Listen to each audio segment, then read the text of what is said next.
মোৰ নাম শ্ৰী বুবুল কলিতা, ঘৰ নলবাৰী জিলাৰ বৰকুঢ়িয়া গাঁও। সুধাকণ্ঠ বিশ্ব বৰেণ্য ভূপেন হাজৰিকাক প্ৰথমতে মই আমাৰ ফালৰ পৰা শ্ৰদ্ধা জনাইছোঁ। আচলতে ভূপেন হাজৰিকাৰ বিষয়ে কোৱাটো আমাৰ কাৰণে ধৃষ্টতাহে। ভূপেন হাজৰিকাই আমাৰ কাৰণে কি দি যোৱা নাই, গীতেৰে আমাৰ দৈনন্দিন জীৱনৰ বা মানুহ এজনৰ জন্মৰ পৰা মৃত্যুলৈকে প্ৰতিটো ক্ষণৰ প্ৰতিটো পলৰে তেখেতৰ গীতত বা তেখেতৰ লিখনিত মানুহৰ প্ৰেৰণা বা সুখ দুখৰ পৰা মুক্তি পোৱাৰ উপায় বা কেতিয়াবা যদি মানুহৰ সংঘাত আহে, সংঘাতৰ পৰা মুক্তি পোৱাৰ উপায়ো এই তেওঁৰ গীত বা লিখনিত পোৱা যায়। গতিকে আমি সকলোৱে এটাই ক'ব পাৰোঁ যে ভূপেন হাজৰিকাৰ সংগীতত বা ভূপেন হাজৰিকাৰ লিখনিত কি নাই আমাৰ বাবে। মই ভাবোঁ অসমত যি আছে ভূপেন হাজৰিকাৰ সংগীতত বা লিখনিতো সেয়ে আছে। গতিকে আমি বৰ সুখী এইকাৰণে যে আমি ভূপেন হাজৰিকাৰ দৰে, সুধাকণ্ঠ ভূপেন হাজৰিকাৰ দৰে এজন শিল্পী আমাৰ দিনতে আমি তেখেতক লগ পাইছোঁ।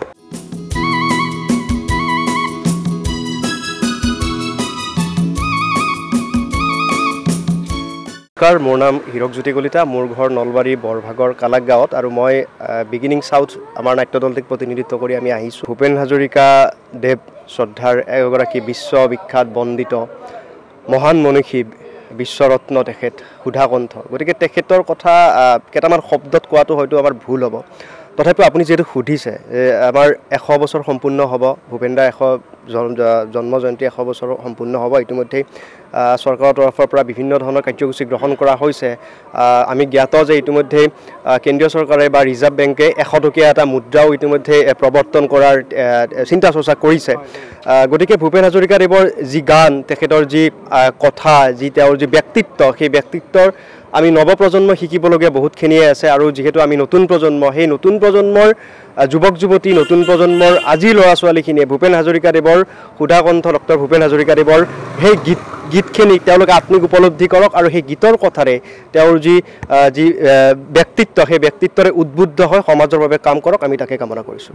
মানুহে মানুহৰ বাবে যদিহে অকণো নেভাবে, সহানুভূতিৰে ভাবিব কোনেনো কোৱা সমনীয়া, মানুহে মানুহৰ বাবে।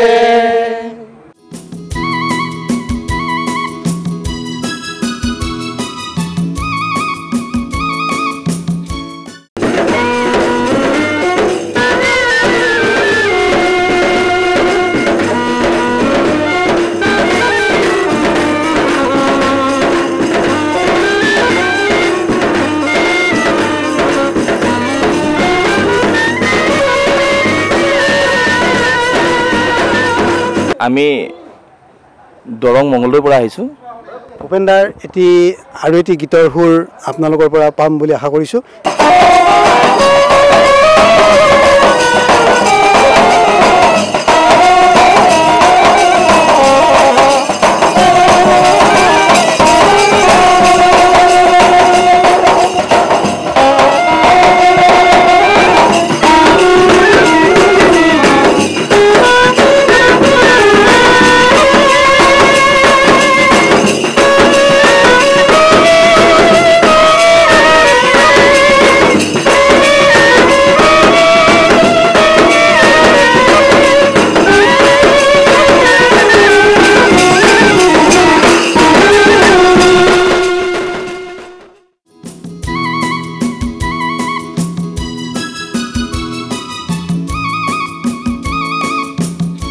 মোৰ নাম ৰজত পাঠক, ঘৰ কুলহাটী, হাজো কুলহাটী। আৰু আমাৰ যিটো গ্ৰুপ, এই গ্ৰুপটোৰ নাম হ'ল মা সৰস্বতী শিল্পী সমাজ। কথা হ'ল ভূপেন হাজৰিকা আমাৰ নমস্য ব্যক্তি। তেখেতে যিখিনি অৱদান আমাক দি গ'ল, তেওঁ বহুতো আমাৰ অসমৰ কাৰণে ভৱিষ্যতবাণী আমাক কৰি থৈ গৈছিল। আৰু তেখেতৰ কাৰণে যে অসমখন গোটেই বিশ্বতেই তাৰমানে চিনাকি হৈ গৈছে। গতিকে তেখেতে সুধাকণ্ঠ উপাধি পাইছে, তেখেত আমাৰ চিৰনমস্য আৰু তেখেতৰ শতবাৰ্ষিকীটো আমি অতি আনন্দেৰে পালন কৰিম বুলি এটা মনস্থ কৰিছোঁ। ভূপেন দাৰ যিখিনি আমি নৃত্য গান আমি তাত চৰ্চা কৰি আছোঁ আৰু আমি চৰ্চা কৰি থাকিম।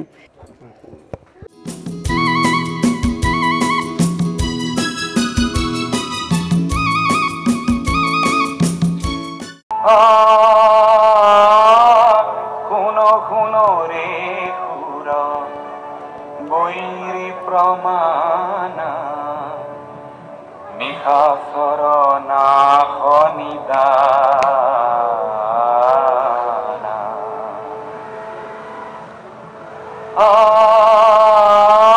শুনো শুনো ৰে সুৰ বৈৰী প্ৰমাণা নিশা চৰণা শনিদানা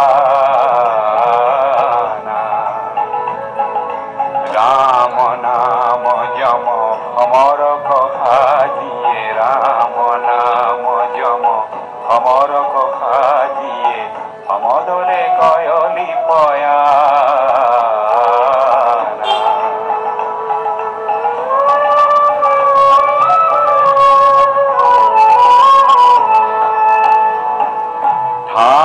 প্রকট পটু কোটি কোটি কপি গিরি গর গর পদ ঘাবে ঠাট প্রকট পটু কোটি কোটি কপি গিরি গর গর পদ ঘাবে ভারি ভিতির ধরি করে গুরুতর গিরি ধরি ধরি সমর কথা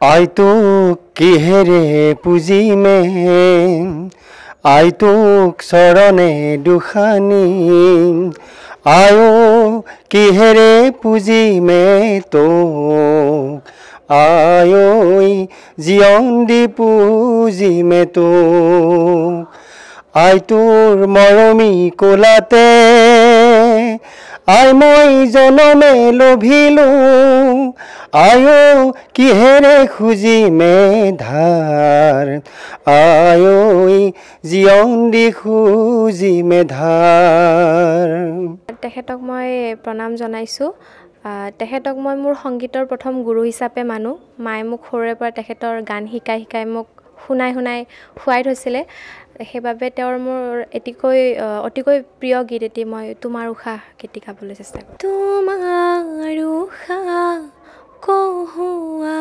কোমল শেৱালি কোমল হাঁহি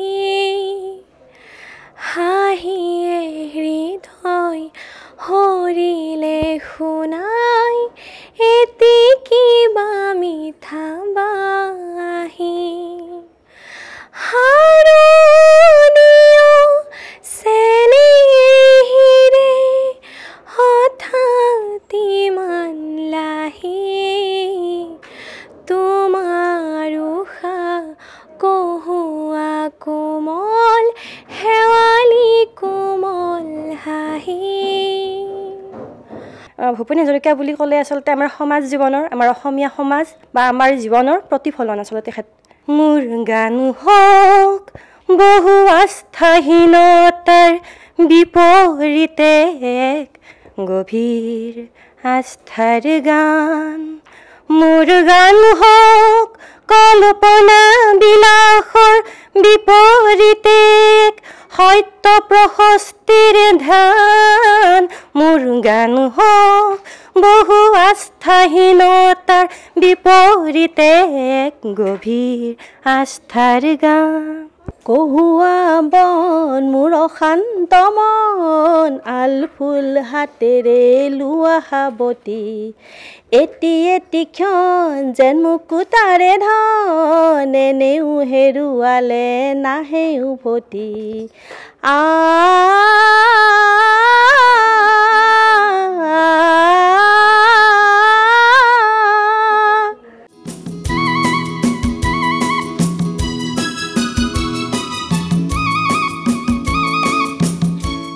মোৰ নাম শ্ৰী গৌতম কুমাৰ দাস আৰু আমাৰ দলটিৰ নাম হৈছে ছায়া দাস এডো বেলখৰ নলবাৰী তেখেতৰ এই জন্ম শতবাৰ্ষিকীত আমি সশ্ৰদ্ধ প্ৰণিপাত জনাইছোঁ লগতে দেশবাসীৰ লগতে অসমবাসীৰ লগতে সমূহ দেশবাসীকে আমি শুভেচ্ছা জ্ঞাপন কৰিছোঁ আহ আহ ওলাই আহ সজাগ জনতা আহ আহ ওলাই আহ পোহৰ আনোতা ৰামৰে দেশতে থকা ৰাৱণ বধ যাই যদি যাওক জীৱনটো যায় সমুখৰে সেনাপতি ধমকি জিৰালে কিনো হ'ব সেনানীয়ে ভাবিলে গুণিলে সমুখৰে সেনাপতি ধমকি জিৰালে কিনো হ'ব সেনানীয়ে ভাবিলে গুণিলে ক'লা কাকতি ফৰিং নাখো গয়া ওলায়া সজাগ জনতা ওলায়া পোহৰ আনোতা ৰামৰে দেশতে থকা ৰাৱণ বধূতে যাই যদি যাওক জীৱনটো